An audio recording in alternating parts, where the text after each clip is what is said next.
Hello, continuing on our discussion of constitutional carry in Texas as amended by the 2021 legislature. Our next statute up is 30.07, also known as 30-07. It's trespass by a license holder with an openly carried handgun, very similar to the 30-06 statute, with the exception this one is talking strictly open carry. The legislature amended 30-07 C2, E, and F. They are basically non-substantive changes. In other words, they rearrange some of the statutes, move definitions around, and so forth. I'm going to go ahead and cover the entire statute. I did the statute several years ago. There's been several changes since then, so I think it's time to at least go through the whole statute, and obviously it's going to affect a lot of you. Why the statute was enacted originally was because of open carry. Basically, they wanted to create a way for folks to stop otherwise lawful open carry on their premises. I somewhat understand this one a little bit more. I know there's a lot of you out there that are open carry enthusiasts and think it's dumb to have to conceal carry. I get it, I understand it. A lot of times open carry is easier than concealed carry, but we do have to understand there are a lot of anti-gun folks out there, and by shoving it in their face, we are not doing the gun community any service at all. We need to bring these folks over with understanding and education. They need to understand that open carry folks are not jerks. We're not going to shoot them and so forth, but shoving it in their face doesn't help. So legislature enacted 30-07 to basically allow private businesses or whatever to block open carry in their premises. The other thing, I'm just going to say this, and I know there's a lot of you out there that say property rights. Well, here's my problem with 30-06 and 30-07. It's one thing to put it up in private property. If you don't want guns, and you don't want people carrying guns in your private property, you know what? That's your business. But if you have a publicly open business that's open to the public, people are allowed to come and go, and you are trying to serve the public as a whole, and everybody is basically invited to come on in, why are you allowed to say, oh, not people that carry guns? To me, that's no longer a property rights issue. That's just being petty. I'm just throwing that out there, because you're not allowed to stop people from coming in based on a whole bunch of other reasons, but yet you're allowed to basically take somebody who's proven that they are law-abiding and no criminal record, no felonies ever, no misdemeanors within a certain time. Statistically, year after year, they commit the fewest crimes as a group of people. Last time I looked at statistics, it's like 99.997% of crimes are committed by people that don't have a carry permit. So it's just unreal that folks with a carry permit are ever targeted for any of this stuff. But it is what it is. I'm going to cover the statute and argue the holes in it, and bottom line, don't carry open in any place that you see these signs or get this notice, because you could be arrested and or convicted. All right, so what didn't change? A license holder commits an offense if the license holder, 1, openly carries a handgun under the authority of the license to carry statute on property of another without effective consent, and 2, receive notice that entry on the property by a license holder openly carrying a handgun was forbidden. For purposes of this section, a person receives notice if the owner of the property or someone with apparent authority to act for the owner provides notice to the person by oral or written communication.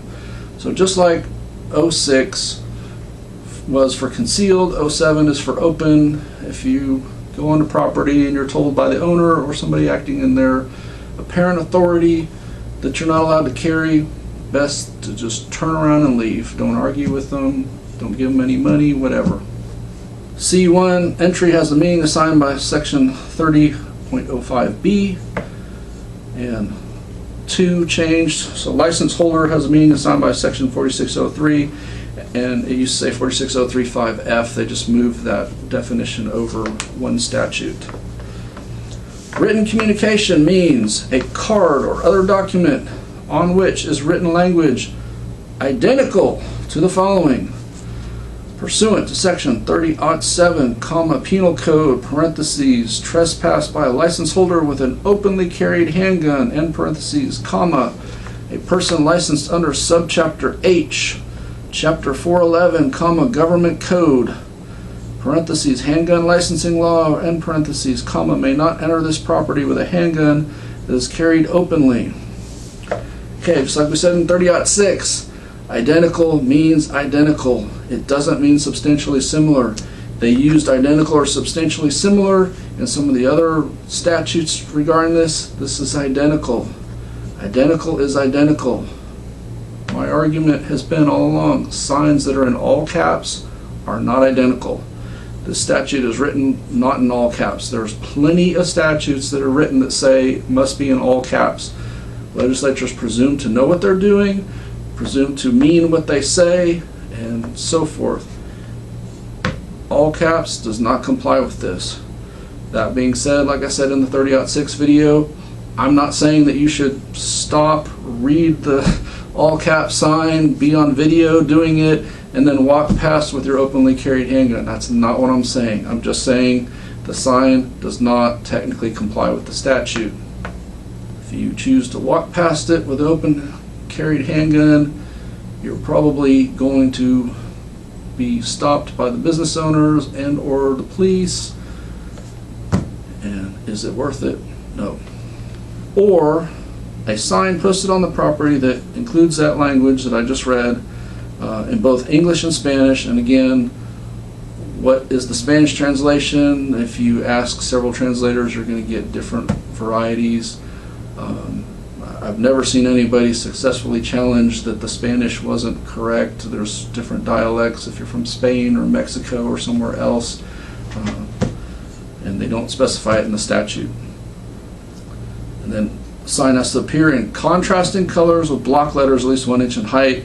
You know, I've talked about this in other videos. If you're out there with the measuring tape and the letters are 0.9 inches, it's probably not going to work well for you in court, even though it says 1 inch. But I could be wrong. The courts may. Here's my experience with judges. It's guns for me, not for thee. They tend to be anti-gun when it comes to you carrying, and so most of the ones that I know do not care if the letters are 0.9 or 0.8 or whatever. They don't want you carrying a gun, and so they're going to ignore that. That's not what they're supposed to do, but that's what's going to happen. Like I said, contrasting colors to me, you see signs all the time that are on clear glass with vinyl letters stuck to the glass. Is that contrasting colors? I would say no. Clear is not a color. Glass is not a color. It really should be a separate sign, either black sign with white letters, white sign with black letters. Those are going to be the best options if you're trying to comply with the statute. But like I said, why are you trying to comply with the statute? That's your business. You're only blocking about 3% of the population that has a license to carry. And if my eyesight is any indication, I would say less than 1% of the license to carry folks are actually carrying open carry. I see police officers open carrying, and I think I've seen 5 people open carry that were not cops, or if they were cops, they didn't have their badge displayed. So it's just not a real common thing to see open carry. Maybe in your town there it is, but all the places I've been, I rarely see it. Rarely. Subsection 3 is different from 30-6. See if you hear the difference. Is displayed in a conspicuous manner clearly visible to the public at each entrance to the property. So 30-7 signs have to be at each entrance to the property. 30-6 signs do not. 30-6 just has to be displayed in a conspicuous manner clearly visible to the public. 30-7 at each entrance to the property. So what does that mean? It's not defined. So if you go to a shopping mall, does it have to be at each entrance of the parking lot and each door entrance? Arguably, if you're wanting to enforce that, I would say yes. And unfortunately, a lot of places, there's so many signs up for no smoking, you must wear a mask, have to be vaccinated, no drinking, whatever. All these signs kind of blend together sometimes and get lost. So, you know, if you're posting all these signs, I don't know how you keep them to where everybody can see them. An offense under this section is a Class C misdemeanor punishable by a fine not to exceed $200, except that the offense is a Class A misdemeanor if it is shown on the trial of the offense that after entering the property, the license holder was personally given the notice by oral communication described in subsection B and subsequently failed to depart.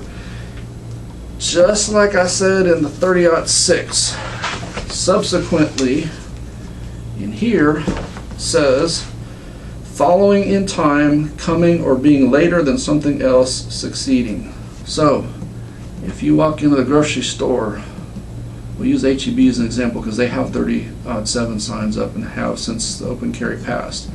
You walk in open carrying into HEB, you make it to the first thing you run into, which in my store is the produce section, and they come up to you and say, we don't allow open carry, and you go, oh, sorry, let me finish my grocery shopping and then I'll leave. Arguably, you've subsequently departed. You may shop for 30 minutes or an hour and then leave. Now, do I think that the cops are not going to show up and arrest you? No, I think the cops are going to show up and they're going to arrest you for doing that. Do I think that you would ultimately be, have your conviction overturned on appeal? Probably, because that language is not clear. It doesn't say leave within 30 seconds. It doesn't say leave immediately. It says subsequently, and subsequently, as is defined in the law, does not mean immediate. That being said, if you walk into a place and they say we don't allow open carry, turn around and leave. Don't argue with them. It's not worth it to you. If you want to be the test case, by all means be the test case, because we do need some appellate decisions. As far as I have seen, there are 0 appellate decisions on 30-6 and 30-7. So, all of these questions that I'm raising are just that, they're questions.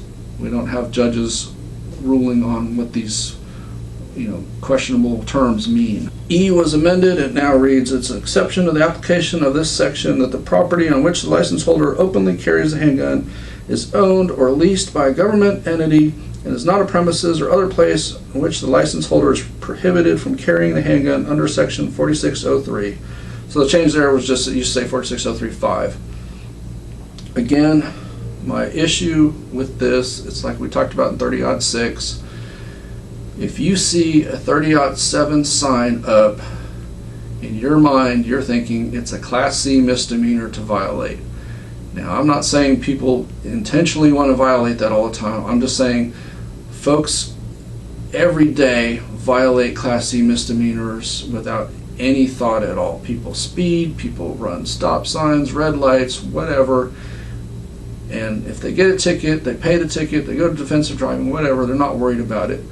Same thing with this. The problem is if you violate in a felony location, which may or may not be clear at the time, especially if they have a 30-7 sign up, you're thinking it's just a 30-7 location.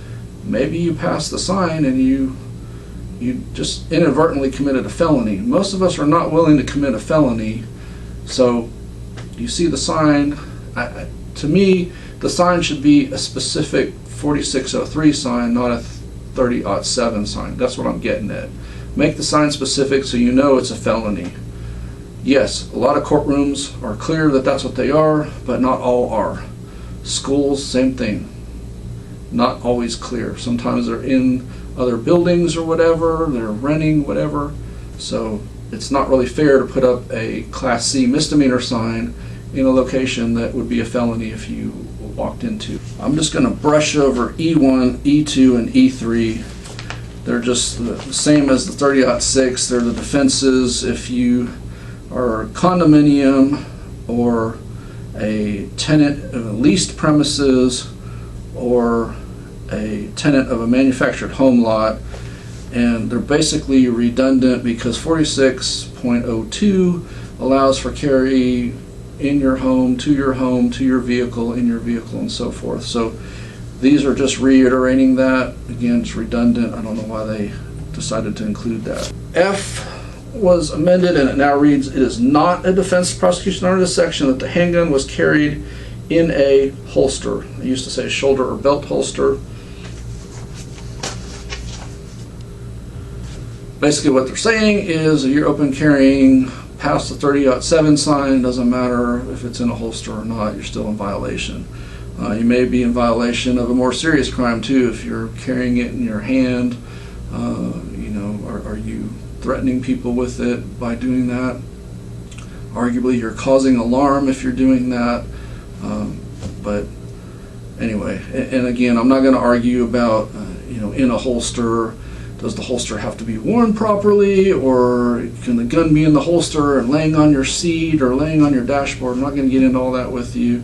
I realize what the statute says. I realize that you could certainly argue that, and I'm just going to tell you right now, if you are doing that, chances are eventually you're going to get arrested, you're going to get prosecuted, you might even get convicted.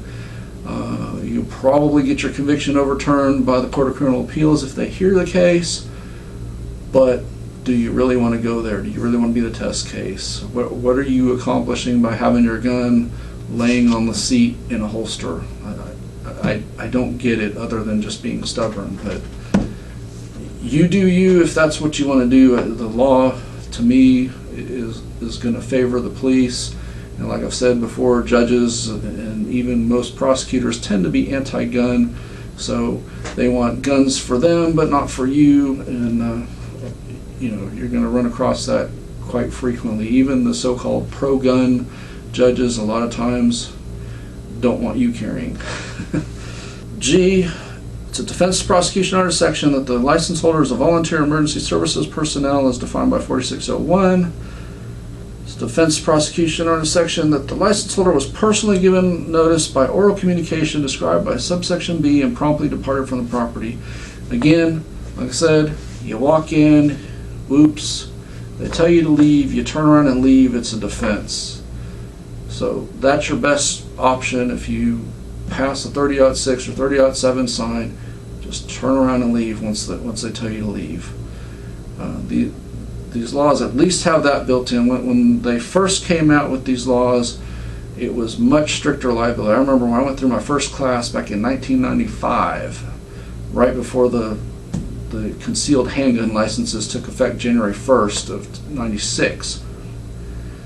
It was illegal to basically print and so forth. So, concealed had to be so concealed that nobody even knew you had it, or technically you could have been arrested, and they've loosened up these laws over time, which has been nice for folks that maybe they're slightly printing or whatever. Anyway, that's it for the statutes that were amended that are basically affecting folks like you and me. Hopefully I've explained them well enough that you understand at least what to do in these situations. Like I said, there's basically several schools of thought. So if you come to an attorney like me, I'm expecting that you want the advice that keeps you out of getting arrested or ticketed. You're not looking for the advice that gets you arrested, gets you convicted, and then 5 years down the road get your conviction overturned by the Court of Criminal Appeals. So I try to give advice to clients where they're not getting arrested, basically. And so conservative approach, look for the signs. When you see them, leave, and you should be okay. I know there's some of you, because I see the Facebook posts all the time, that you love to be in your face about guns, and so you want open carry and you put it in a holster, but you don't wear the holster, and you lay the gun on your seat or your dashboard, and so on and so forth. And if that's your personality, that's fine. Just know that probably at some point you're going to end up being the test case, and maybe you get lucky and you don't get convicted initially, but there's always the chance. And for me personally, and I know for all of my clients, they don't want that kind of liability. So they're looking for the safe answer, how to just go about their life without law enforcement being involved in their personal affairs and arresting them and taking their weapon and taking their handgun license and so forth. So that's where I'm coming from with this. And anyway, I hope these videos have been helpful. I'll try to cover some of the other less relevant statutes as time goes on, talking about like when the police can stop you, detain you, take your weapon from you, and so forth. But I really wanted to get these out because, like I said, 3005, 06, 07, 4602, 4603, and 4615 are the most important ones for the everyday citizen to know. If you're a convicted felon or you have, other criminal convictions on your record, these videos are not really designed to advise you. If you have any of those problems, you really need to seek your own attorney and get specific advice just for your situation, because I can't give you that in a video, obviously. All I can tell you is what these statutes say, a lot of which don't have court decisions behind them. Anyway, I hope these have been helpful. If you have questions, leave them in the comments, and I will see you in the next video.